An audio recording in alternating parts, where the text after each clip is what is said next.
ნომერი 19.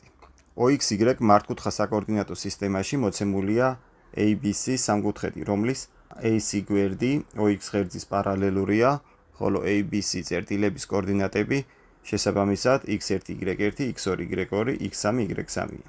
იხილეთ ნახაზი. შემდეგი 4 პირობიდან, რომელი ორია საკმარისი იმისთვის, რომ დავადგინოთ რამდენი კვადრატული ერთეულის ტოლია ABC სამკუთხედის ფართობი. სამკუთხედის ფართობი რო ვიცოდეთ, უნდა ვიცოდეთ გვერდი გამრავლებული მასზე დაშვებულ სიმაღლეზე. ანუ უნდა გავიგოთ გვერდის სიგრძე და სიმაღლის სიგრძე. გვერდის სიგრძეს როგორ გავიგებთ? ეს გვერდი არის OX ღერძის პარალელური პირობიდან გამომდინარე, ამიტომ AC გვერდის სიგრძე გამოდის x3 - x1, რადგან ერთი და იგივე სიმაღლეზე მდებარეობენ. ასეთი პირობა გვიწერია, რომელგან x3 - x1 არის მეოთხე პირობაში.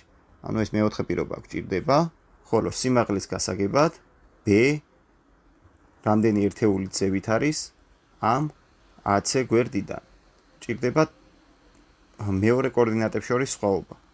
ამის მეორე კოორდინატი არის y2, ანუ y2 - y1 უნდა ვიცოდეთ. y2 - y1 გვიწერია რომელ პირობაში? გვიწერია აგერ მესამე პირობაში.